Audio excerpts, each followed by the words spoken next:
Welcome to the Sack and Stats podcast. Pamela Maldonado here, joined by Kelly in Vegas to bring you our 5 against the spread NFL contest picks for week 5. What week are we in? Week 6 of the NFL. It's crazy. Kelly, we went 3-2 last week. We avoided a loss the week before. We had 2-3. We are now 15-10 on the season. I was feeling good last week, and then we had the Ravens to cover to finish to close out our card. They didn't get us the cover, but they still ended up with the win, saving both of our teasers because I know you had them, I had them. I will take a teaser opportunity over a contest pick any day. Seriously, Pam. God, what?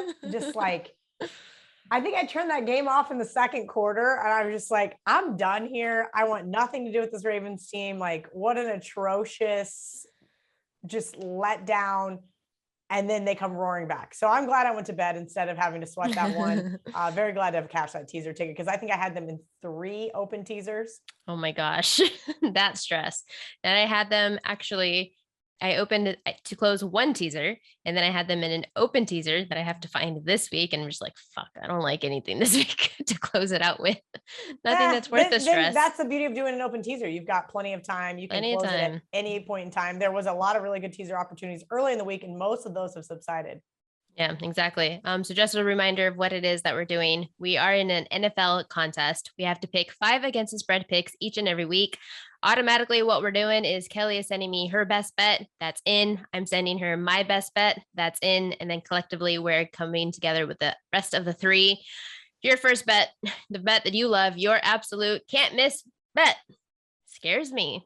It is Geno Smith with the Seahawks +5 at the Pittsburgh Steelers. It's Geno Smith. How do you trust a quarterback that we saw him? He looked really good until he didn't last week, throwing an interception. Fair enough. He looked really good until he didn't. Here's my question for you, Pam. Right now, you have Russell Wilson and you have Geno Smith. Let's say both are healthy, both are playing against the Steelers. How many points drop off is Russell to Geno? Oh, man. Honestly, probably not that much. I would say probably like 1 to 2. So I've had people tell me as high as a touchdown this week. Holy heck. And to me, I think that's a little bit of an overreaction. That is a huge overreaction. I think he's probably a 4 point, maybe 4.5 point 3 drop off. I would have gone with 3. Personally, the real question is we only basically got a quarter of Geno Smith. So we don't really know the true answer, but you know what we're going to do? We're going to find out on Sunday night. This is a Steelers team that looked really good last week against my Broncos. Why? Because Teddy Bridgewater, as I tweeted, is still not healthy. How are you going to lay points with the Broncos on the road? Now we're seeing the look ahead line go from Seattle -2.5 all the way up to Seattle +5. This is too many points. I don't think that there's that much drop off between Russell and Geno. And now I could be dead wrong. The Steelers could go in, win 42-10. Geno throws 3 picks. You can text me on Monday morning because you went to bed at halftime how much you hate me, and that will be just fine. But these are where I like to take advantage of in the NFL. These massive overreactions to the line based on what happened last week, based on injury. I do hear good things coming out of the Seattle locker room that Russell and Geno have a good rapport. You have the injured player theory. I think you're going to see the Seattle team really step up and rally around Geno, and in Russell's absence. I mean, it's not like he's going anywhere. He's going to be right there on the sidelines. And I think he's going to still be an integral part of this offense, more from an offensive coordinator standpoint. Well, and also you have to, I would have gone with 3 as the drop off because Geno Smith, he's not just like a random been in here for a couple of weeks quarterback. He's been in the league for a very long time. He's played backup situation before. He's not this isn't a new territory for him. So I could definitely agree that, and he, for all we know, he could very well fit nicely into this offense. He did there, and for the first couple of drives, he got them easily downfield. He looked comfortable, and then it was just the bonehead interception that kind of turned things around. But I mean, I think he's going to probably watch that tape a lot this week and say, okay, where did I screw up? You've also got the extra rest factor for the Seahawks. You know, they did play on Thursday night, so they're going to have that little bit of extra time to, you know, be able to get things a little bit better on the defensive side of the ball. Speaking of defense, Steelers don't play any defense. The Steelers haven't played any defense all year. Well, I was just going to say that the Seahawks, they're not playing defense either. They are averaging, they're one of the worst defenses at defending the run. Fortunate for them. The Steelers don't run. So this is going to be kind of like a perfect play situation for them rolling into this week. I don't dislike that at all. You've talked me into it. I'm okay with it. It's all locked in anyway. Seattle +5 at the Steelers. My best bet. I know. It's call me square, but it's been working for a reason. I'm going with Cowboys -3.5 at the New England Patriots. Look, everyone loves the Cowboys. I'm not a Cowboys fan, actually. I'm in Texas. Yes, I'm not a Cowboys fan. But for me to be betting them every single week, why would I stop now? I think this Dallas offense is just like too potent, too smart. And yes, the New England Patriots, they did keep Brady in check. They held him to just 0 passing touchdowns, under 300 passing yards, but weather was a factor. The moment of him passing Drew Brees' passing record was a factor. He was in his old stomping grounds in the New England Stadium facing Bill Belichick. Tell me all of that didn't come into play. And this was just like a perfect, like, I got you situation in that moment. Now you have Dallas, who has what I love about Dallas, and is similar to why I love the Chargers, is because they are using their running backs in Ezekiel Elliott and Tony Pollard as passing backs. They're using 2 tight end situations in Dalton Schultz and Blake Jarwin. Then along with your 2 deep threat players in CeeDee Lamb, Amari Cooper, and Cedric Wilson. You have too many playmakers who can do multiple things: run the ball, catch the ball, pass the ball. You do it all. This is just a offense that confuses defenses, and I don't think the Patriots are the team to knock them off. My only concern here, I hate laying road chalk. Everybody knows that's like something I do on a very, very, very rare occasion. I don't like it because you don't get rich betting road chalk in the NFL. I know. That being said, I did step in front of this Cowboys freight train earlier in the week. A good buddy of mine and I have +4. I can't wait to host that CLV trophy when the Dallas Cowboys go in and just beat the bricks off this team, because it doesn't matter. The line moved down to 3. So from 4.5 to 3 is such a significant move. Now in the contest, we are laying 3.5. I think this could be a 3 or 4 point game. I think the wise guys could middle this game very, very easily, or at least side it for that matter. So to me, I'm okay with you taking the Cowboys. I think my only problem with it from a contest standpoint is it's probably going to be the most popular pick this week. Okay. And previously, some of the most popular contest picks from my proxy days were like some of the best fades. That's no longer the case. The last 2 years, some of the most popular picks have done so well. So I've got to kind of check back in on some of those. So I don't hate it. Like, as I mentioned, this was a strictly numbers thing. And then also okay, when is Mike McCarthy going to get out coached? And I do feel like in this situation, it could happen. Patriots have faltered. We've seen it. We saw it last week. We've seen it a couple other times. Davis Mills. Do you think Davis Mills is Dak Prescott? If the answer is, I mean, it shouldn't ever be yes. Davis Mills. They gave up 3 passing touchdowns, 3 big time plays of 67, 40, and 37 yards to Davis Mills. And now you have Dak Prescott, he really is good. And then looking at the defensive. No, Dak is great. Listen, but looking on the defensive side of the ball too, though, is the thing. Like, you're trying to talk about Dallas Cowboys offense. People start talking about their defense more and more. Like Mac Jones, he's thrown 5 interceptions this season. Dallas is still top 2 in takeaways. They've forced 10 interceptions this season. Mac Jones is going to have an interception in this game. And then Cowboys are 5-0 against the spread. Another reason why you probably want to fade them. But then people are like the Chiefs. They're 1 in a million against the spread, and people are still they're still a good fade. So you keep following the trend if it makes sense. I think that's fair enough to bet it until the wheels fall off. I do think that we are going to see a point where the bookmakers are overvaluing the Dallas Cowboys. For sure. I think that is what we saw at 4.5 this week. That is why some really smart people took the 4.5. I was a little late, got the 4.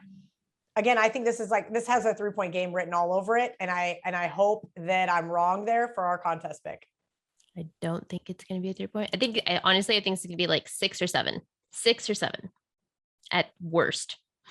Yeah. I mean, look, if it gets 2.5, I'm absolutely going to tease the Patriots, and I will be shocked because that is some crazy line move for it to drop that far. I mean, when it hit 3 this morning, I was like blown away. The bookmakers to move off 3.5 is a pretty significant amount of money. And there's a couple of things also that go into the way is that the Patriots 26 in points per play.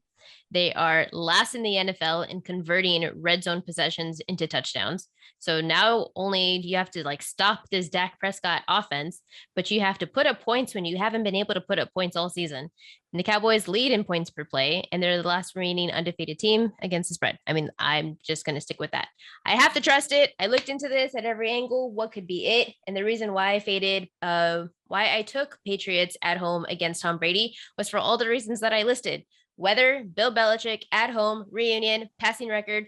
It was a lot of things to factor in. And I've been here before in tennis where a moment just gets to be too big for some people. And it was for Tom Brady. And we just saw him yesterday. He's not immune to like a good pass rush. But the Patriots, they don't have a good pass rush. They are bottom 5 in quarterback pressure. So I think Dak Prescott and company are going to have their way. Sticking with it. Trust yourself. Yeah, that's all. I mean, listen, again, like I said, sitting here getting to say, oh, I have this great number I'm still not necessarily confident in it. And that's why I didn't give it out on Twitter with my list of plays, because it's not right to give out a number that's no longer available and be like, here you go. You guys should go bet this at a bad number. So at 3.5 in the contest, I'm okay with it. Okay, so then we spend like 20 minutes talking about this and watch it lose on Sunday, and I'm just gonna like text you in tears. It's not gonna happen. Cowboys -3.5 at the Patriots. That's my best bet. Seahawks +5 at Steelers. That is Kelly's best bet. Now to come up with our 3, we do have some options. We have Bengals at Lions +3.5. I don't dislike this pick, and it's for one reason only. Well, a couple of reasons. The Lions, they are a stingy team. This defense is legit, and people are still undervaluing their strengths. Their strength isn't in the offense, but their strength does lie in the defense, holding opponents to less than 3 scores. They look at what they did to Kirk Cousins last week. They were able to backdoor. And then you have the Bengals, who are coming off this like absurd game with the Green Bay Packers, where it was just like miss field goal. Nobody wanted to win the game. So now you went into an overtime situation. You're coming off that loss, and they lost that game. And then you're coming off. Now we know you have a bad kicker. And then on the road, I mean, this is just like setting up to like a play on situation, rather than, we know the Bengals is the better team, but it's just a situational play. Fading them is what I'm assuming you like the Lions for. So getting the Lions 3.5 at home. Look, the Lions are going to win a game. They probably should have 2 wins under their belt right now, right? You got Justin Tucker, who broke the field goal record, which thank you, Justin, because I had the Ravens in Survivor. I hate betting road teams in Survivor, but for the love of God. And then who did I have last week? That's right. I had the Vikings, who were up 10. I looked up at the scoreboard and I said, oh, we're good. Let's go. And next thing I look up and I'm like, what? What happened in the last 4 minutes? And those are the type of situations where, as a head coach, which if you watch any of Dan Campbell's press conference, he was very emotional, because to be able to get that win, especially over a divisional rival, would have been huge for the locker room and his morale. But I still think that he is a good coach. And I still think that this Lions team shows a lot of fight. And I think that this is going to be the week they win their first game. So I like the Lions getting 3.5. Win. Yeah, they're getting 3.5 in the contest. I think it's a no-brainer. Okay. We'll table this one because it is still Jamar Chase. He is freaking unbelievable. And I'm scared to go against Joe Burrow and Jamar Chase. And knowing that Jared Goff, all right, you're behind even like 7 points. I'm not sure you can even backdoor. I would be worried for a backdoor against this Bengals offense. So we'll table that, but I don't dislike it. Also, the Bengals, they're top 10 in the pass rush, and when Jared Goff in a blitz situation, that scares me. One game that we do both have in common: Chargers at the Ravens -2.5. I love the Ravens -2.5 at home this week. Why do you like them too? Listen, 2.5 is such a great number. I'm looking at this going, my only circle moment is, why the hell do they keep saying each and every week that there is an illness with Lamar Jackson? Like, what? Can you just tell me what's wrong with him? I mean, he's had. Like, how do you get why are you going to keep COVID twice? Supposedly.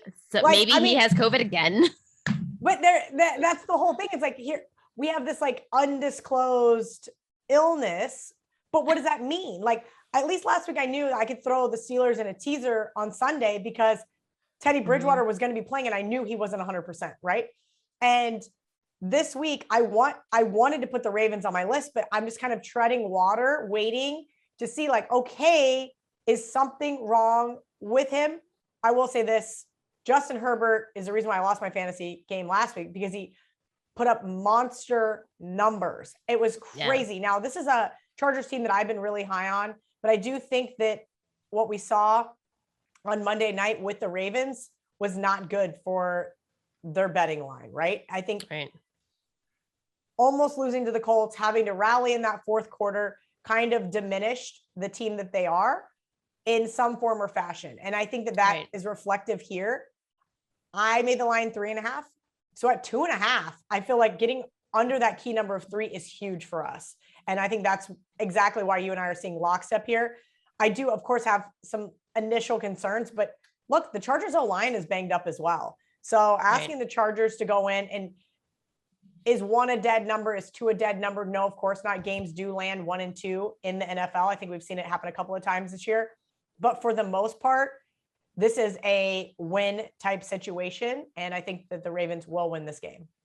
I think that for me, this is the situation. It was easy for me to take the Ravens off of a narrative that people are going to see the Ravens defense allowing Carson Wentz go for 25 of 35, 402 yards, 2 touchdowns, and Wentz, who we all know who likes to throw interceptions, 0 interceptions. He actually only has 1 on the season, so he's improved.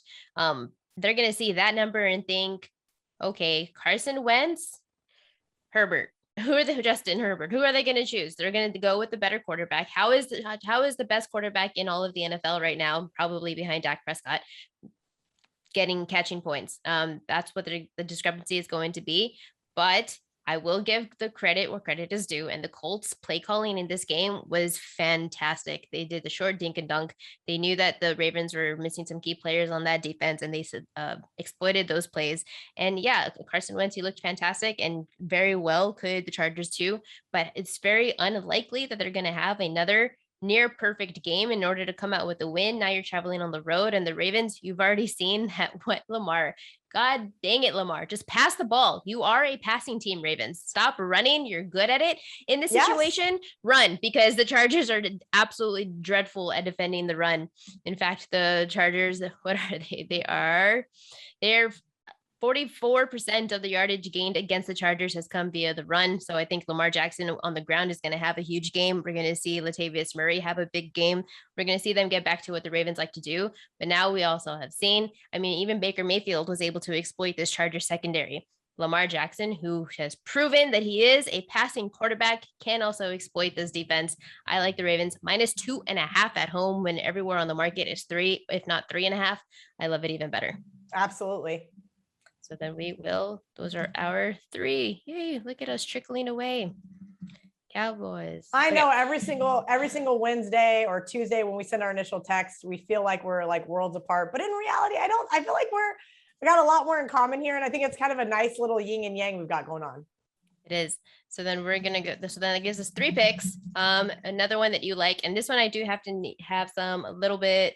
I think what you like to do is just like fade everyone that looked absolutely spectacular the following week.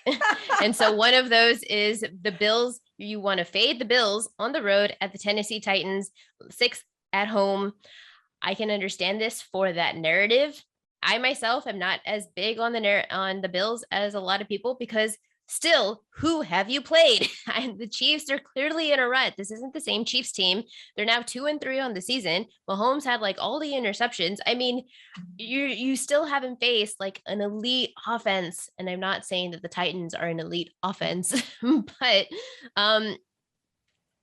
also baiting the Bills hasn't been profitable. So and that's kind of the issue at hand here, right? So I was on the Bills last week. It was my best bet.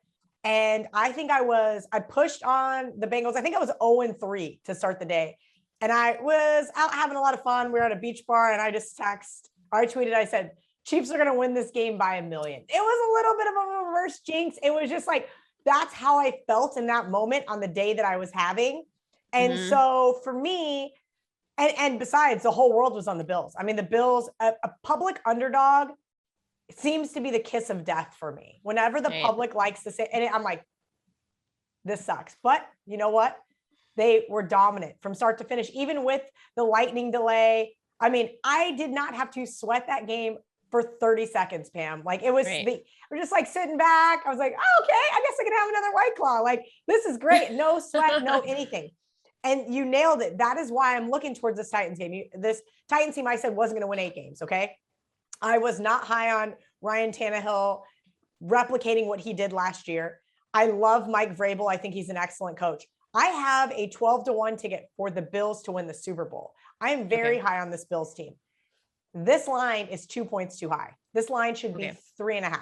And that's where it is. Now, 4 and 5 are no longer as dead of numbers as they used to be in the NFL. And so to me, we're getting a ton of value here with a primetime home dog, similar to the Eagles last night. Yeah, that Eagles game pretty much sucked until Tom Brady took 2 knees at the end of the game, right? And I could see this playing out very similarly. I'm not saying the Bills are going to be looking ahead to the Dolphins next week at home, but I do think they're riding really high off being able to beat that same Chiefs team that knocked them out last year. And this is just a Titans team. I think the Bills are really feeling themselves right now. And I think that somebody needs to reel them in. I think it's going to be similar to what we saw on Monday night, where the whole world's on the Ravens and the sneaky underdog comes in and gets the cover. So here's my worry. I always look at what I look at most and first is quarterback pressure and quarterback protection. Well, the Titans, they are horrendous. They are dead last, 32nd in the NFL for quarterback protection. Tennessee is allowing 5.5 sacks plus turnovers per game, tied for most in the league with the Jets. If you are, you're in the same, you have the same ranking as the Jets in anything, you're doing bad. And the Bills, they have forced 6 sacks plus turnovers per game defensively, the most in the league. So that alone is why I don't like this game.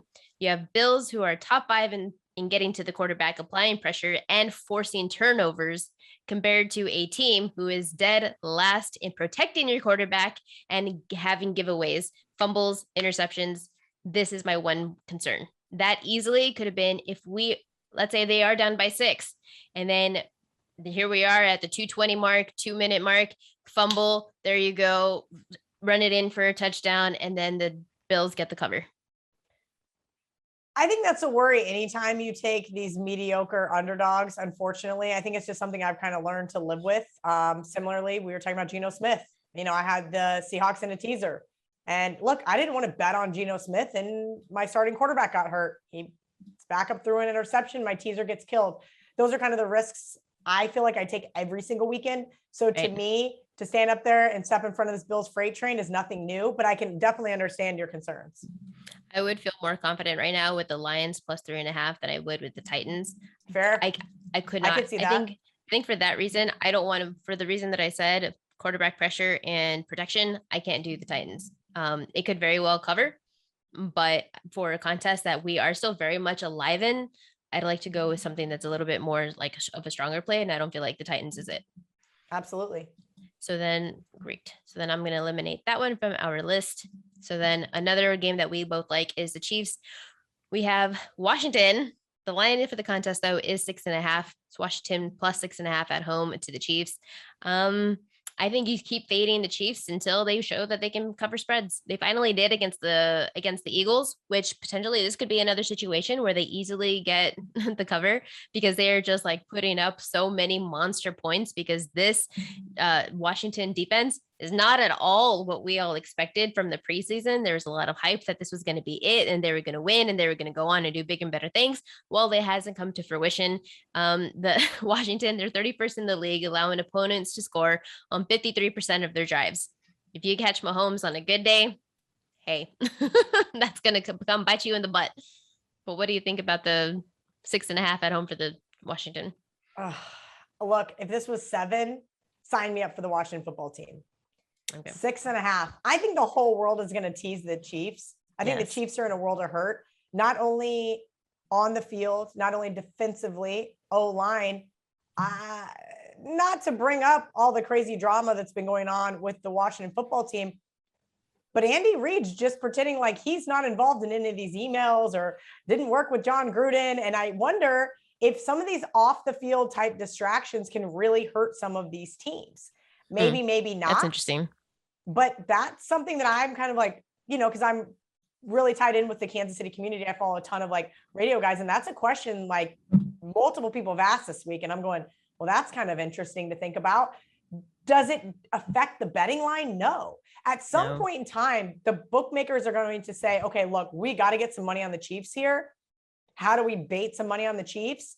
And by making six it and a half, that's how they do it. My one concern with the Washington football team, like I said, if it was 7, there would be no discrepancy. Scary Terry has a little hamstring issue, and that worries me. If he's a go, I'm all for the Washington football team this week. And we don't know at this moment if that's going to be the case. He is questionable. It sounds like he was at practice today. He did not do a full practice. He was on the sidelines. Trust me, I've been looking for a reason. Yes, I've been looking for a reason to do it. But look, I'll be honest with you. How do I say this nicely? Like, he's basically their number one weapon. Like, he is the security blanket for Tyler Hinkie. We need him in this game if they're going to cover the spread. I think if he did practice, if a player practiced on Friday, it's almost a guarantee they're going to suit up. And listen, again, I'm not concerned about him suiting up. I have almost no doubt that he will suit up. Is he going to be able to perform at the level we need him to? And that's my only issue. And that's the same issue I have with Lamar Jackson this week. That's the same issue we have every week of trying to pick and choose. Last week, as I mentioned, Teddy Bridgewater, same kind of thing. Just because they play doesn't mean that they're going to play up to their level that's expected. That we did have, I did have an inquiry on Twitter if we could talk about the Cardinals at the Browns. I'm not sure if it's going to make our card. We didn't even leave it as an option for myself or for you, but when Nick Chubb is out, that's the biggest offensive weapon for the Browns. A lot of people are leaning to the Cardinals here. What do you think about this game? If the line was Browns -2.5, it would be a no-brainer for me. Even without Chubb? Yes, because I do think Chubb is about 1 point to the betting line. I think the Kareem Hunt drop-off is not that significant. I would say it's maybe a half a point. If it was 2.5, I would be all over the Browns. I waited too long. The line was Browns -3. And now it's back to -3 because he's worth about half a point from himself to Kareem. I think this is Kareem's chance to really prove that he deserves to be an RB1, right? With Absolutely. all of his issues in Kansas City. Is good. Yeah. Easily. And I think that that's what we're going to see here is a lot of really run heavy offense. Give Baker Mayfield the time that he needs. Listen, everybody wants to bet the Cardinals this week. That's why I threw him in a teaser early in the week. I said, you're going to give me over a touchdown with the Cardinals. Like, I have to sign up for that. This is a Cardinals team that has really superseded, I think, most people's expectations this year. But I do agree with you. They're going to be a square dog in the situation. So my initial lean is to the Browns, but because we're laying 3.5 in the contest, it's just a little bit, it makes me just a little bit apprehensive that this could be a 3-point game. Okay, fair enough. I wanted to stay off this game entirely myself. I have no idea what to think about the Cardinals. I have no idea what to think about a Browns team without their main weapon. So I would disagree. Pass on that. We'll go ahead and pass on that. The only other game, let me see, because I don't like, we already scratched off Titans. We have Lions as an option, Washington as an option. We still need 2 teams. Raiders at Broncos.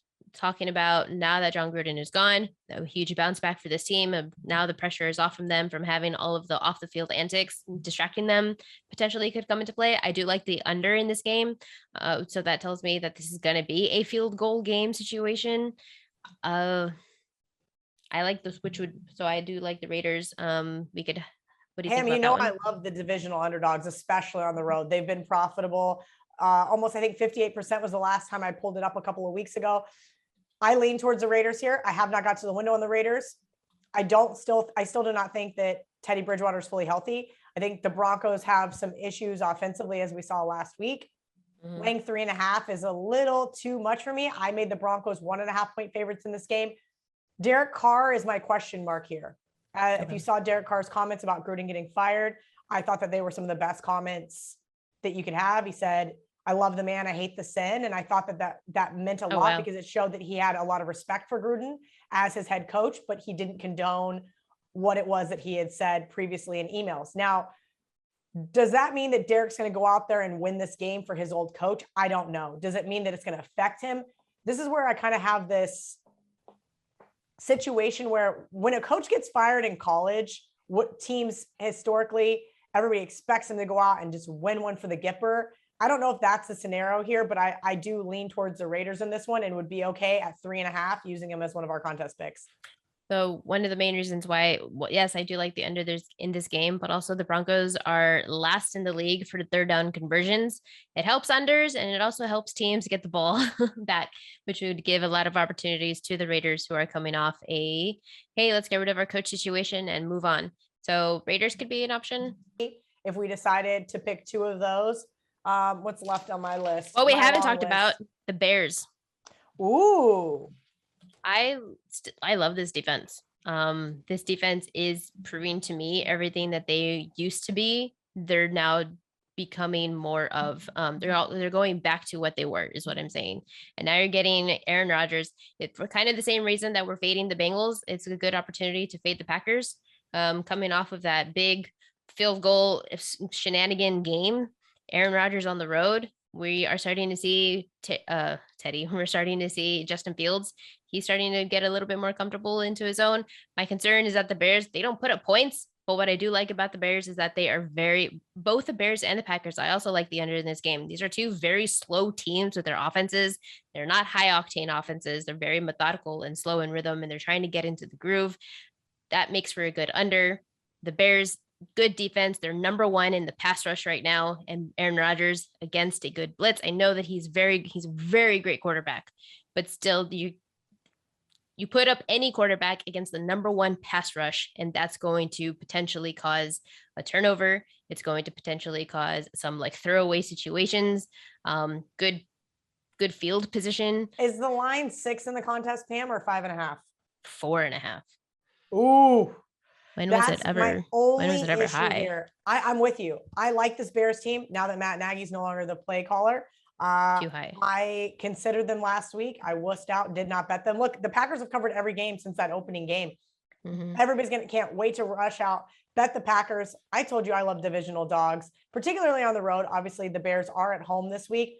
I think this is too many points. This is an early type game where I just don't think Aaron Rodgers is just going to do his Aaron Rodgers-esque moves for a couple of reasons. One, you nailed it. That defense is going to be the best defense he's seen so far this year.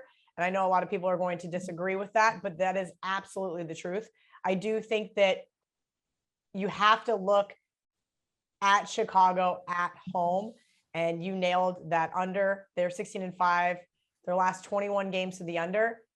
Points are going to be at a premium here. I really think so. And I wish it was 6. If it was 6, I'd be like, sign me up, Pam, because I have the Bears written down on my long list to wait to bet, because I know there is a chance come Sunday, because people are going to want to bet those teams that have been good to them, right? So the recreational bettor does two things better than the professional bettor. One, they remember what they saw last week, where as professional bettors, you're told to forget everything. And two, they remember those teams. They keep riding those hot teams. They don't let the market dictate what they do. Like you said, I'm just going to keep riding the Cowboys. And I know you're similar to me, right? We're somewhere in between this sharp professional bettor. We were both recreational bettors at one point in time, and we still have a little fusion there. And that is where I think that this is going to be the number 2 public play of the week in the Packers. The whole world's going to want to bet the Packers because they've been good to them. I do think the Bears are the right side here. I have the game at 4. So at 4.5, there's not a ton of value. I wish I really, if this was a 6, I'd say sign me up right now. When was this line ever a 6? I would have that was a steal. I believe it's at 6 right now. I need to open up my odds screen. Wow. But I do believe it did hit 6 earlier today. Yes, it is still currently at 6. So that's kind of the thing with the contest lines. Depending on whether you're in an office football pool, you're one of the Vegas contests. Like, one of my favorite things, Pam, is the office football pool that I'm in. The lines come out on Monday. So there are so many stale lines that I can take advantage of. And this is not one of them. I can't play the Bears in the contest. It's -4. So to be able to play a 6 in real life is going to be really interesting. But I'm okay with putting it on our maybe list. If you are going to ask me to choose in order, I would say I like the Lions the most. Okay.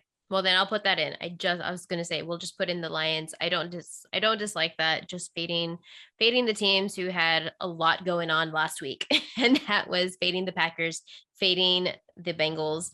I'll take the Lions plus 3.5 at home.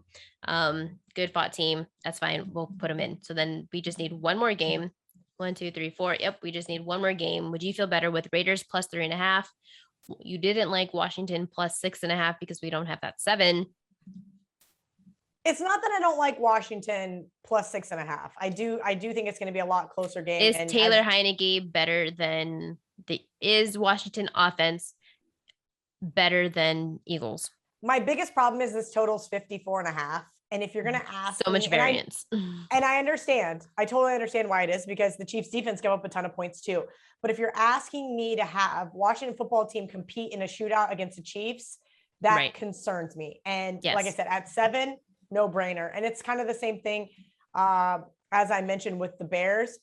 I do think Raiders getting that hook is rather interesting. And I'm okay, honestly, using any one of these in the contest.